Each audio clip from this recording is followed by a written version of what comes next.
स्वागत है आपका लेजर न्यूज में। मैं हूं आपके साथ रूबी और आइए करते हैं खबरों की शुरुआत।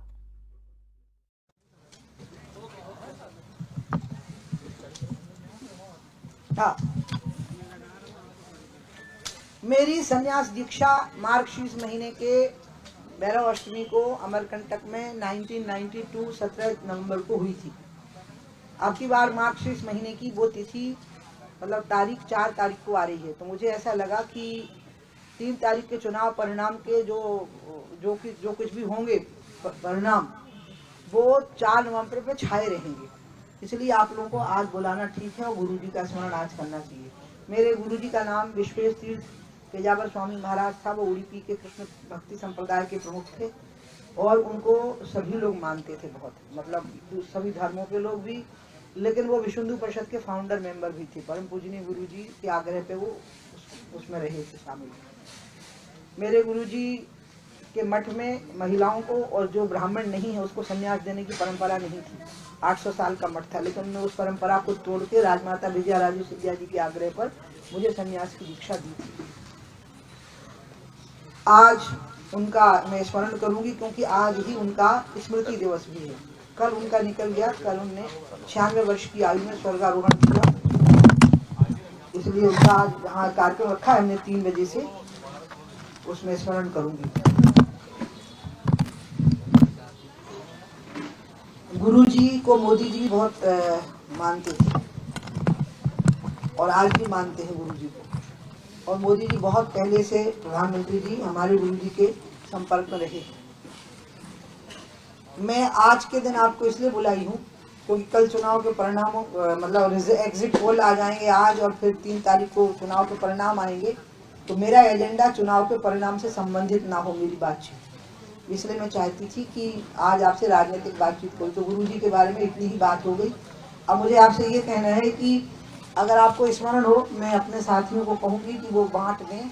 मैंने चुनाव से पहले अपना बता दिया था, चुनाव घोषित हो गए, हमारी ही सरकार बने, मेरी ये शुभेच्छा है, लेकिन कुछ चीज़ें छूट गई हैं जो अब पूरी होनी चाहिए, जिसमें मैंने केन बेतवा का जिक्र किया, सोमेश्वर का जिक्र किया, भोजशाला की बाग देवी का जिक्र किया, विद्याशाह की विद्या देवी का जिक्र किया, और गऊ का जिक्र किया, खनन का जिक्र किया।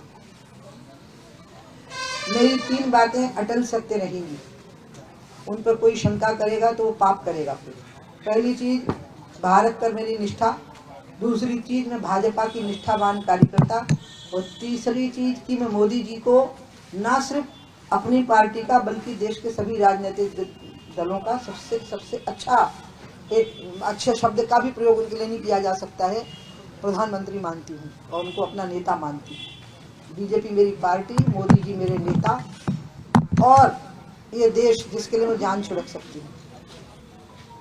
अमित शाह जी की मैं प्रशंसक हूँ क्योंकि धारा 370 एक अस्थायी धारा थी, हटाई जा सकती थी, लेकिन हटाने के लिए जो हिम्मत चाहिए थी वो अमित शाह जी ने दिखाई और हिम्मत के साथ माहौल बनाया, और आज कश्मीर के गांव-गांव में तिरंगा फहरा रहा है। जबकि हमें याद है 26 जनवरी 1992 को तिरंगा फहराने के लिए संगीनों के साए में जाना पड़ा था। अयोध्या में राम मंदिर का निर्माण इतनी शांति और सद्भावना के वातावरण में हो गया, उसमें मुख्यमंत्री उत्तर प्रदेश के उसके अलावा जो बड़ा योगदान था वो स्वयं अमित शाह जी का था, गृह मंत्री का। देश में शांतिपूर्ण सौहार्दपूर्ण वातावरण में सुप्रीम कोर्ट का वर्डिक्ट भी सुना गया, और राम मंदिर के शिलान्यास के समय पर प्रधानमंत्री की उपस्थिति में जो शिलान्यास हुआ उनके हाथों से, उसको पूरे देशवासियों ने, हिंदू मुसलमान ने, सबने सद्भावना से सम्मान के साथ उसको सर माथे पर रखा, उस निर्णय को। ये अपने आप में बहुत बड़ी उपलब्धि है। विकास के कार्यों की तो मैं गिनती कितनी करूं वो सबको मालूम है। मेरी ज़िंदगी में मैं राजनीति में आ गई थी 8 साल की उम्र में। मैंने चुनाव प्रचार किया है अशोकनगर के बाई इलेक्शन का, जनसंघ का, अम्मा के कहने पे, राजमाता विजयाराजे सिंधिया जी के। उसके बाद राजमाता विजयाराजे सिंधिया जी के कारण ही मेरा संपर्क संघ और जनसंघ के सभी वरिष्ठ जनों से रहा। फिर मैं विदेश चली गई 77 से 80 तक, लगभग 60 देशों में प्रवचन किया, तो उस समय संपर्क थोड़ा कम हो गया। फिर माँ के पास रहने गांव में आ गई, तो उस समय पर माँ का जब निधन हुआ तो गांव की जो स्थितियां मैंने देखी, मुझे लगा ऐसे ही मैंने अफ्रीका में देखा, ऐसे ही मैंने अमेरिका की घेटोज में देखा, ऐसे ही मैंने गैर ब्रिटिश लोगों के साथ इंग्लैंड में देखा, और ये तो गाँव में भी ऐसा ही है, बस थोड़ा रंगत बदली हुई है। तो मैंने प्रवचन तुरंत छोड़ दिया। अब प्रवचन नहीं करना, अब यही काम करना, इनके लिए लगना। राजनीति मेरी कल्पना से दूर थी। अम्मा के कहने पर मैंने चुनाव लड़ा 84 में, सब हारे, मैं भी हारी, और सबसे कम वोटों से मैं हारी। उस समय पर करीब 45,000 वोट से लोकसभा हारी। 89 का मैं जीती तो सबसे ज्यादा वोटों से जीती, रिकॉर्ड बनाया। फिर निरंतर मेरी जीत ही होती रही। 6 लोकसभा के चुनाव, 2 विधानसभा के चुनाव, केंद्र में मंत्री, मुख्यमंत्री सब बन ली थी। इसलिए मुझे बनाने में और मिटाने में किसी का रोल नहीं रहता।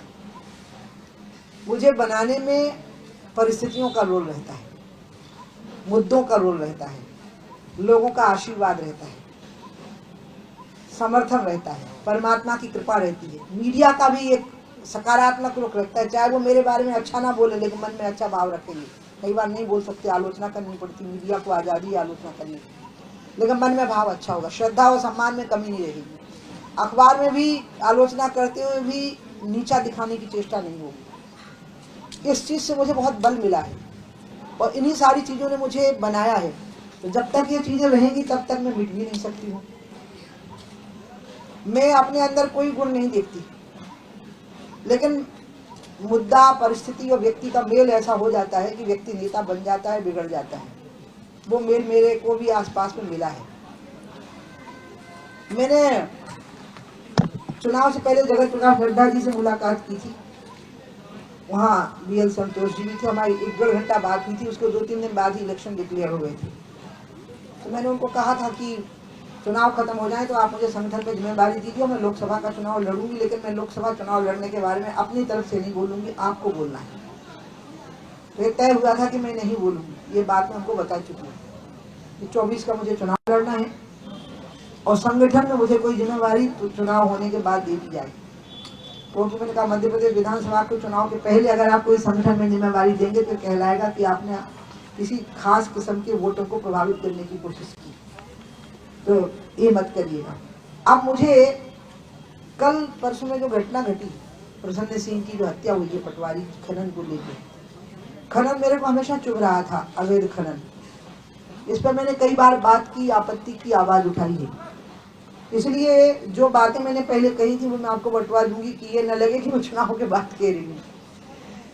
उनके होते हुए ही मुझे कोई जिम्मेवारी देने के बारे में पार्टी सोची, अब क्यों मैं उनको नहीं छोड़ूंगी। ना मैं खनन की खिलाफत करना छोड़ूंगी, और अब खनन की खिलाफत प्राइम हो जाएगी, सबसे आगे हो जाएगी। शराब नीति घोषित हो गई, शिवराज जी ने की, मैं उनका बहुत सम्मान करती हूँ। उनने बिल्कुल वैसी ही की जैसी होनी चाहिए, लेकिन वैसी लागू नहीं हो पा रही, सिवाय इसके कि अहाते गिर गए हैं। वो ठीक से लागू हो जाए। और खनन का और शराब का संबंध है। ये कहा गया कि खनन से रेवेन्यू लॉस होगा, तो आप से शराब से खनन से वसूल करिए, रॉयल्टी से। मैं तो सरकार का सहयोग कर रही हूँ, आप इसको सरकार विरोधी वक्तव्य मत मानिएगा। मुझे नहीं पता किसकी सरकार होगी, मैं चाहती हूँ मेरी पार्टी की सरकार हो, और मैं शिवराज जी का बहुत सम्मान करती हूँ, लेकिन मैं खनन के मामले में अपना कदम पीछे नहीं करूँगी। मेरा ये कहना है कि खनन की मिली हुई जो रॉयल्टी है वो आपकी बहुत सारी भरपाई करेगी। और इसलिए अब अगला जो पूरा शक्ति के साथ नंबर 1 पे जो बात रहेगी वो प्रसन्न सिंह के बलिदान के बाद, शुरुआत तो नरेंद्र कुमार से, और बीच में बहुत घटनाएं हुई हैं, बहुत लोगों को मारा पीटा गया, कुचल दिया गया, हत्या कर दी गई। और सबक कमाल तो ये है साहब कि हमारे सरकार के मुखिया के जिले में उनकी छाती के ऊपर खनन होता रहा, अब उसको रोक नहीं सके। तो क्या सत्ता इतनी असहाय है ये 3 माफिया के सामने, पावर माफिया, शराब माफिया और खनन माफिया के सामने? सत्ता मजबूर हो गई है, क्या हो गया है? मैं इनको नहीं छोड़ सकती। और इन्हीं के होते हुए, इन पर चलते हुए मुझे पार्टी चुनाव लड़ाने की इच्छा रखती है तो करे, मुझे पार्टी कोई जिम्मेवारी देने की इच्छा रखती है तो करे। ये जिम्मेवारी तो मुझे परमात्मा ने नैसर्गिक दी है कि मैं खनन के खिलाफ खड़ी हो जाऊंगा, मैं शराब को ठीक से लागू करने के लिए तत्पर हो जाऊं, गौ रक्षा के लिए। गाय, इतनी हत्या हो रही है गाय की सड़क पर, परिवहन की भूल से। फेंसिंग नहीं की है सड़कों की दोनों तरफ। जब भी 4 लेन बनता है तो फेंसिंग करना सरकार की जिम्मेवारी है, खेतों की। फेंसिंग नहीं हुई तो गाय खुलेआम सड़कों पे आ रही है। कि हमारे बजट को बचाने की कंजूसी से हम गायों की हत्या कर रहे हैं, तो इसलिए गाय की भी बात आएगी। गाय गौशाला से नहीं बचेगी, उसको अर्थतंत्र का केंद्र बनाने से बचेगी, वो मैं आज डिस्कस नहीं कर सकती समय की सीमा से। सोमेश्वर का मंदिर क्यों नहीं खुल सका मेरी समझ में ही नहीं आ रहा है। मुझे स्वयं राष्ट्रीय पदाधिकारी ने कहा कि आप जरा शांत रहिए, हम खुलवाए देते हैं। इसलिए मैंने उस दिन ताला नहीं तोड़ा, नहीं तो मुझे ताला तोड़ने में कितनी देर लगनी थी, हथौड़े में ताला टूट जाना था। अब उन्होंने मजबूत लगाया है। बाग देवी की प्रतिमा नहीं लौट पाई आज तक। केंद्र में भी हमारी सरकार रही, प्रदेश में भी। आपको लगता मैंने नहीं बोला, मैंने अकेले में बोला। हमारी पार्टी की सरकार होगी तो मैं तो पहला प्रयास ये करूंगी कि अकेले में बात करूं। अभी भी हमारी सरकार बनेगी तो मुख्यमंत्री से खनन के बारे में अकेले में बात करूंगी कि आप ऐसे ऐसे करिए। जब नहीं करेंगे तब खुल के बोलने लग जाऊंगी, और आगे मुझे नहीं पता क्या होगा। मैं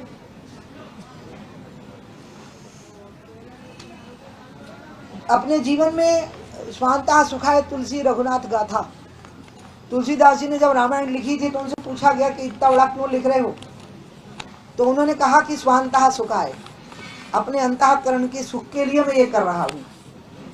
मैं अभी एक पत्रकार जी से बात कर ही रही थी, इसके बाद मैं अपनी बात खत्म कर रही हूँ। मैं उनको ये कह रही थी कि एक्सपेक्टेशंस और कंट्रीब्यूशन का मैच जब नहीं होता तो मेरे को परेशानी होती है। लोगों की जो मुझसे अपेक्षाएं हैं और मेरा जो योगदान है उसका मैच होना चाहिए।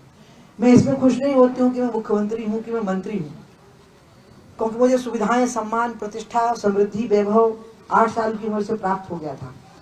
मेरे को संतोष और योगदान नहीं, मेरी पोजीशन और मेरा योगदान उसका मेल होना चाहिए। अगर मैं योगदान देने की पोजीशन हूँ तो मुझे योगदान देना, नहीं तो मुझे घुटन होती है।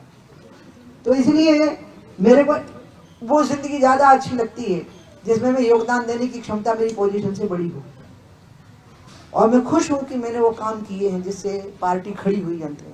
और इसलिए आप सोच सकते हैं कि मोदी जी का प्रधानमंत्री बनना मेरे लिए कितना परम संतोष और गौरव का विषय रहा होगा।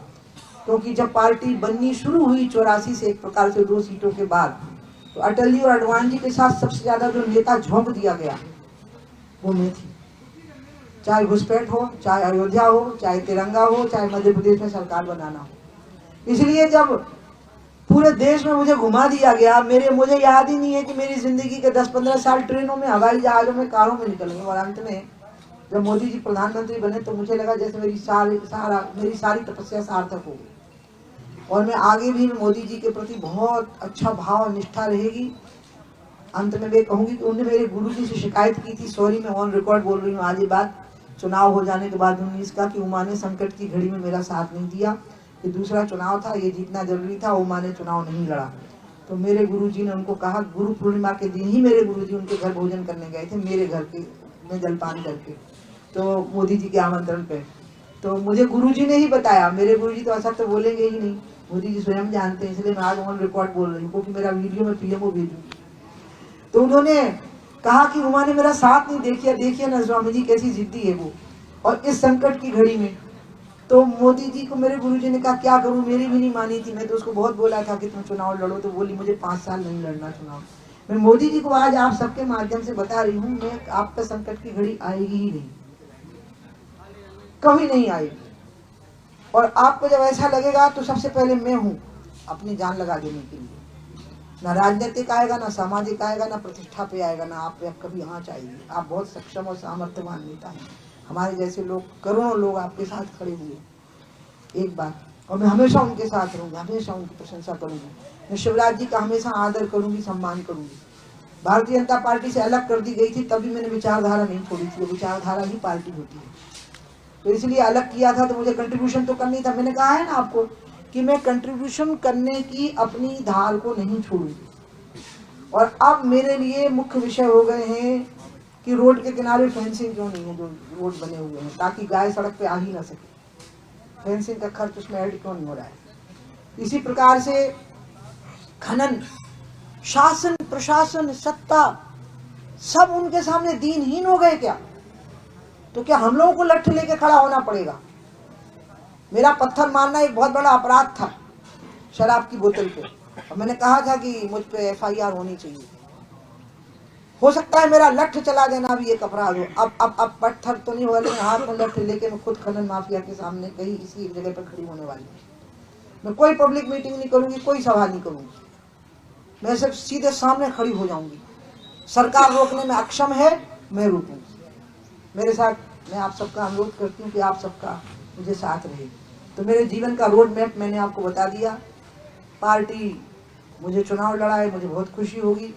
पार्टी मुझे कोई जिम्मेवारी दे, मुझे बहुत खुशी होगी। लेकिन मैं खनन की खिलाफत नहीं छोड़ सकती, मैं गौ रक्षा की बात नहीं छोड़ सकती, मैं गंगा की अविरलता और निर्मलता को नहीं छोड़ सकती, और मैं गरीब आदमी के हक में अपने तरीके से अपनी बात कहने का, अपनी आज़ादी को नहीं छोड़ सकती।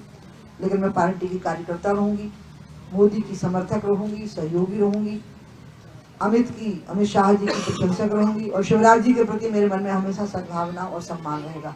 इसके साथ मैं अपनी बात समाप्त करती हूँ। और अभी स्लिप डिस्क है, तो मुझे करीब 10-15 दिन 20 दिन और लग सकते हैं। इसके बाद मैं सबसे पहले नर्मदा किनारे अमरकंटक में मत्था टेक करके और व्यवहारी से ही, मैं उस परिवार के नाम पर कोई राजनीति नहीं करूंगी, लेकिन उसकी बिटिया ने बहुत बड़ा वक्तव्य दिया है, प्रसन्न सिंह जी की बिटिया ने, वो बिटिया मेरी हीरो है। और लेकिन मैं उस परिवार को तंग नहीं करूंगी, गोपनीय तरीके से मिलूंगी, क्योंकि नरेंद्र कुमार जी का परिवार कहाँ गया वो भी मैं पता लगाऊंगी। और एक प्रकार से एक बहुत बड़ा अभियान होगा। मैं सभी से अपील कर रही हूँ, पार्टी जनों से भी, सभी पार्टियों से, आने वाली सरकार से, मीडिया जनों से, मेरी गलती पर जरूर आलोचना करना, लेकिन मेरे लक्ष्य तक हम सब मिलके पहुंच सकें। अकेला मेरा काम नहीं, हम सबका काम है, इसमें मेरा हौसला बनाए रखना।